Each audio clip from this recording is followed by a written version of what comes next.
this week's Camel Q&A, we are answering the question, how often should I train my camel? Stay tuned for the answer.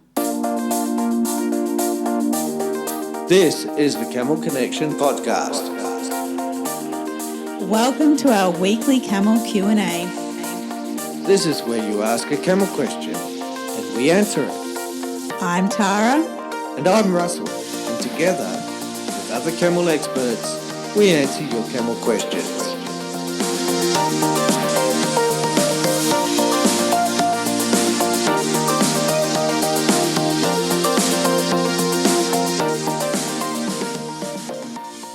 Welcome back to Camel Q&A. Hi everybody. Hi. Another great week ahead. Absolutely. Of all the camelness. Yeah. So we'd really love to answer this question today, and I like it because it's kind of got a few different levels to it. And, you know, how often should you train your camel? Really depends on what your plan is with the camel. And I would love to start off with that camel training is often more about you being trained. And us making that connection between the camel, what the camel's trying to translate and what you're trying to translate and trying to put two and two together.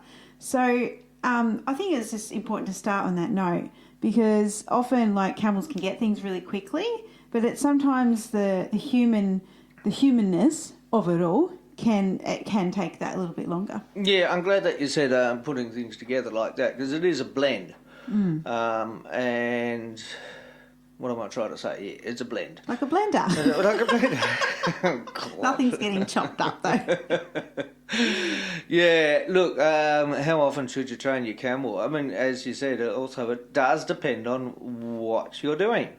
Yes. With the camel. I mean, you know, if you're wanting to, you know, have a goal in 12, 15 months, you know, of getting a wild or feral camel, I should say, or a green camel, to the point where you're off tracking, then clearly you're going to need to be very, very consistent, if you like, on a weekly or even a daily basis with your camel.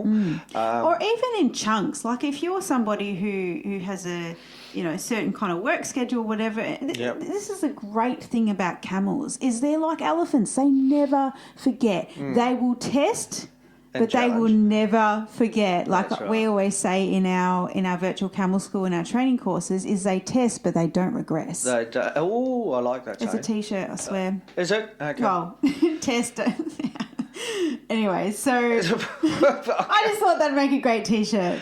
Camels test, but they don't regress. Okay. Great. Yeah. So it might seem like they're regressing, and we get a lot of students come to us like, oh, like I've done all this stuff, and then it seems like my camel's not getting it anymore, and we're like, it's okay. They haven't forgotten. No, they're simply just testing the theories. Seeing how far that, you know, what this relationship boundary looks like. Yeah, and they're really good at doing that. They are. They're really good at doing that. But I think at the end of the day, that's what makes a good relationship, right? Oh, for sure. And the beauty about, you know, our training system is that you can always go backwards. Now, that sounds a bit strange, backwards doesn't it? To go forwards, right? Backwards to go forward. So, like, if the camel is testing you, you know, you get to a certain point, you go through the training program, you get to a certain point, you turn them out a little bit, and that's another point which I want to get onto about this particular topic. And then you come back and you think, oh, they are testing me. I'm not saying regressing, but testing. Okay, you can actually take a couple of steps back and go back to, if not, the very beginning. And just give the camel a little reminder. It's remembering that, you know, what we're trying to do is polish a piece of marble. And sometimes, you know, when you think that you've taken a chunk out and polished up a section of the camel, you know, and their behaviour or their psychology, if you like, you might be surprised that perhaps you haven't. Yeah. Well, that's the beauty of having a relationship with a camel, is that there's always something new, right? There's always something new coming up. You're like, oh, we're doing really good, blah, blah, blah. And then they'll just challenge you in some way. And always something new to learn too, because every camel's different. Mm-hmm. And you know, we're learning all the time ourselves. Mm-hmm. And you know, it's a lifelong journey. Mm. It's not, you're never going to get to a point where you can say, I know everything about camels, because it's just not going to happen. Yeah, for sure. It's just and not it's funny because, like, I was thinking about saying in this podcast that, you know, like, how often should you train your camel? I was going to say, well, it depends on how experienced you are. I'm like, well, no, it doesn't really, because, like, it depends on the personality of the camel, because if you've got different personalities in all these different camels you're working with, you're going to be challenged in different ways yourself as a human, and that's going to require a bit of tweaking on your behalf. So it doesn't matter how experienced you are, you're always going to find a new camel with different personalities. And, you know, we say that our training method works for all camels, and all the camels we've had in contact with in the past 8 years, it has worked, and for you, 20 whatever years. Whatever, close to. You know, it works. There's foundational stuff, but there's always the personality to consider. Yeah. There's an interesting point, but I was trying to remember what it was I wanted to get back to. And you remember? No, I haven't. No. Do you remember? Was that yesterday? Who knows?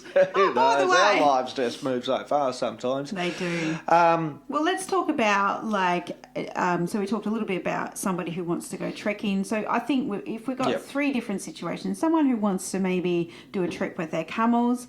There's a pet camel, you know, that needs training just for better management and obviously any veterinary care that might be necessary. And then there's sort of, you know, the person that maybe just wants to do weekend trips or whatever with their camels, but wants them manageable. What else? Someone who wants a weed eater. Yeah, that sort of stuff. Just manage them around the paddocks.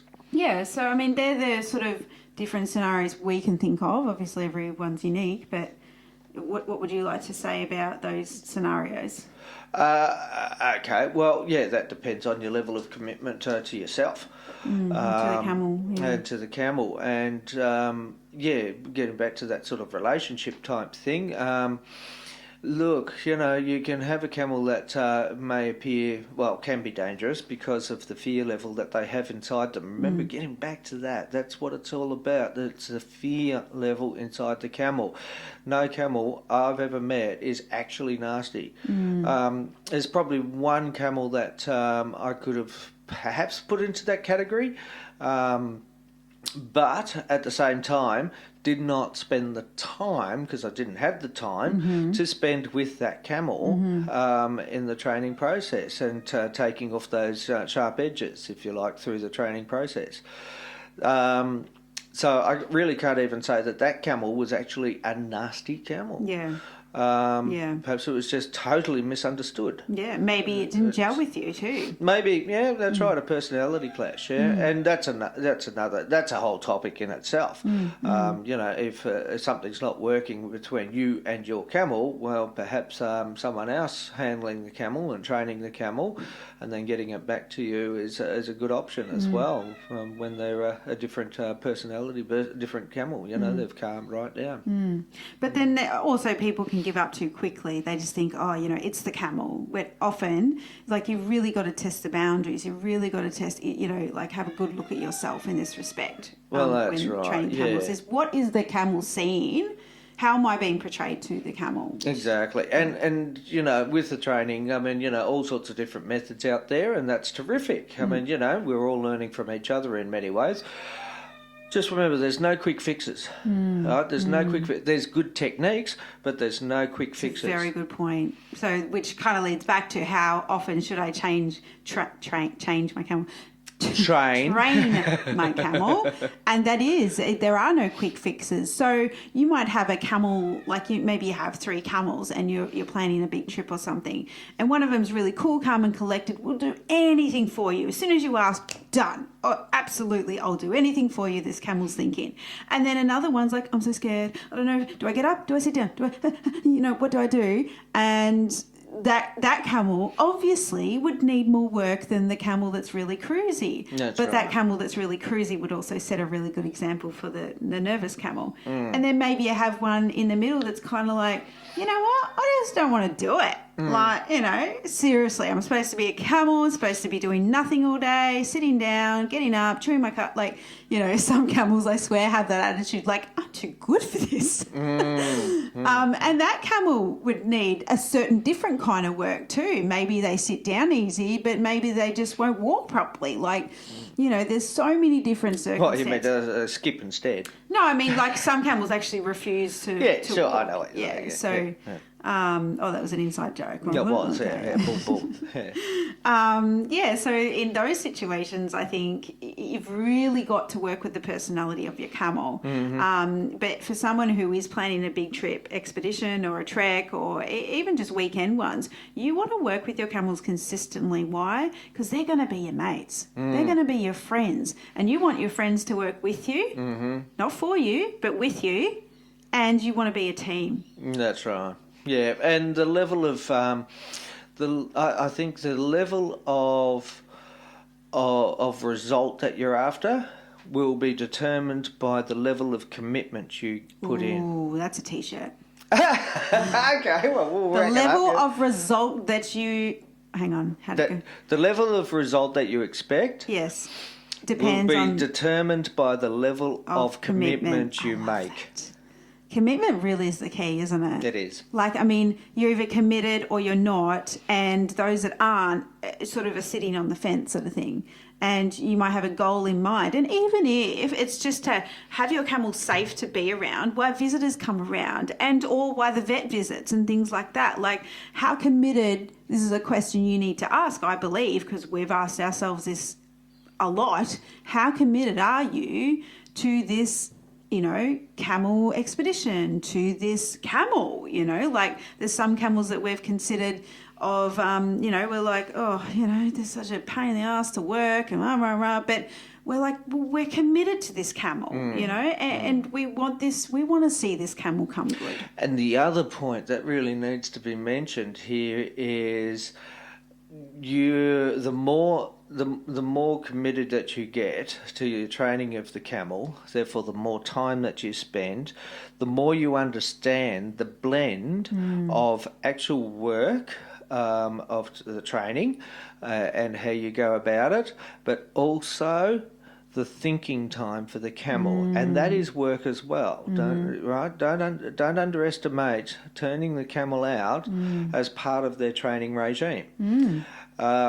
So as you go into it and the more that you get involved in it, the more you will get an understanding of how much time is appropriate for that camel to gain the understanding and cement it inside their brain, and so that you can bring them back for another training session, etc. So the more you do, the more you will understand. And another important point, because it's kind of really relatable to a lot of people, is that camels don't go green. You know, and like going back to the fact that they test, they don't regress.